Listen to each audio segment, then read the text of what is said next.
मध्य प्रदेश में पड़ रहे हैं। ठीक है, गंगा की सबसे बड़ी सहायक नदी है यमुना, और यमुना की सहायक नदी कौन सी हो जाएगी? चंबल। ठीक है, तो चंबल नदी के बारे में हम कल पढ़ चुके हैं। अब इसके आगे हम पढ़ रहे हैं यहाँ पे यमुना की सहायक नदी। इसके बाद अगली हो जाएगी सिंध नदी।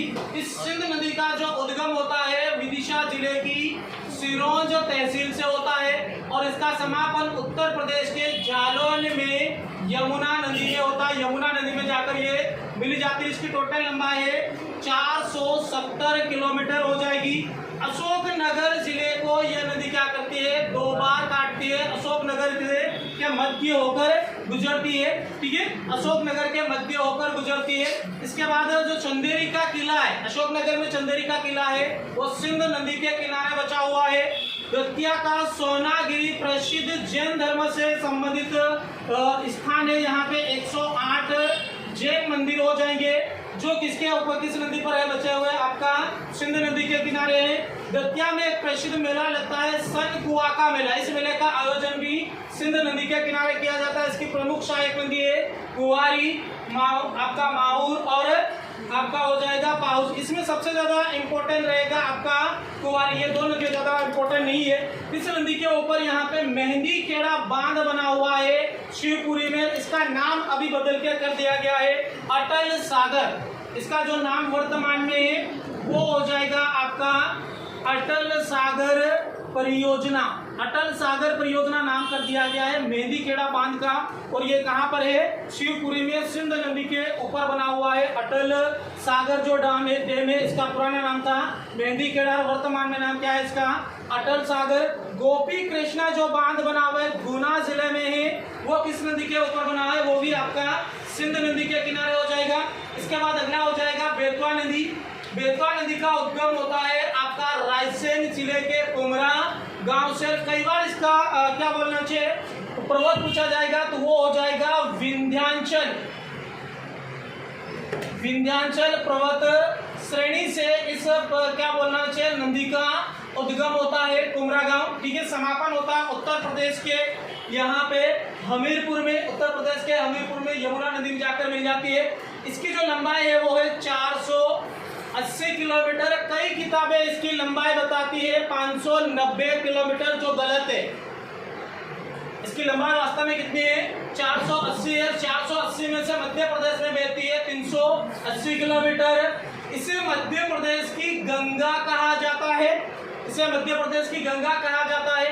इस नदी के ऊपर एक द्वीप बना हुआ है, जिस द्वीप के ऊपर देवगढ़ का किला है उत्तर प्रदेश में। इसे देवगढ़ का किला ही कहा जाता है। बुंदेलखंड की जीवन रेखा कहा जाता है बेतवा नदी को। ठीक है, इसकी प्रमुख सहायक नदी हो जाएगी जामनी।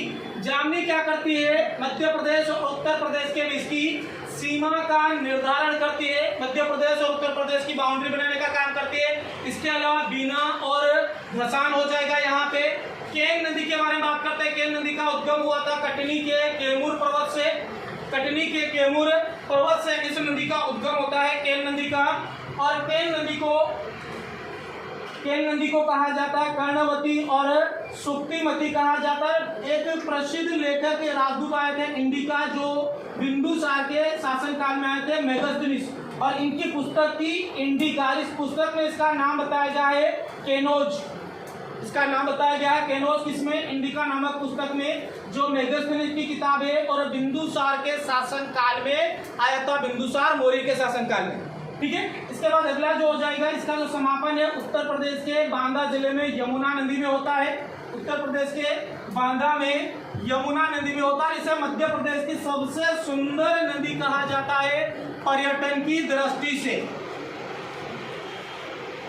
पर्यटन की दृष्टि से इसे मध्य प्रदेश की सबसे सुंदर नदी कहा जाता है केन नदी को। इसकी टोटल लंबाई है 427 किलोमीटर। इसकी अधिकतम बहती है यूपी में। इसके बाद अगला जो हो जाएगा वो आएगा आपका टॉन्स नदी या तमसा नदी। टॉन्स नदी या तमसा नदी के बारे में बात करेंगे। इसका उद्गम होता है उत्तर प्रदेश सतना से होता है। ठीक है, और समापन होता है उत्तर प्रदेश के सिरसा में गंगा नदी में जाकर मिलती है। तो यह नदी किसमें जाकर मिलेगी? गंगा नदी में। ठीक है, गंगा में मात्र मध्य प्रदेश की 2 नदियां मिलती है, एक टॉन्स और दूसरी हो जाएगी सोन। इंडिका बुक में इसको टॉन्स को आपका प्रियनाश कहा गया है। इसकी प्रमुख सहायक नदी हो जाएगी बिहड़, महाना, ओदा, बेलर और सेलर। ठीक है, इसके ऊपर हम सभी जलप्रपात पढ़ेंगे। जो टॉन्स नदी है इसके ऊपर बना हुआ है पुरवा जलप्रपात।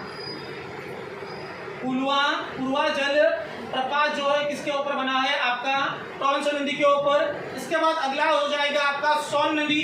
सोन नदी के अन्य नाम के बारे में बात करते हैं अपन। तो सोन नदी के अन्य नाम हो जाएंगे, इसे स्वर्ण रेखा नदी कहा जाता है, क्योंकि इसमें जो पानी में जो रेत के कण फेंके जाते हैं उस रेत के कणों में साथ में होता है सोना, इसीलिए इसको कहा जाता है स्वर्ण रेखा नदी कहा जाता है।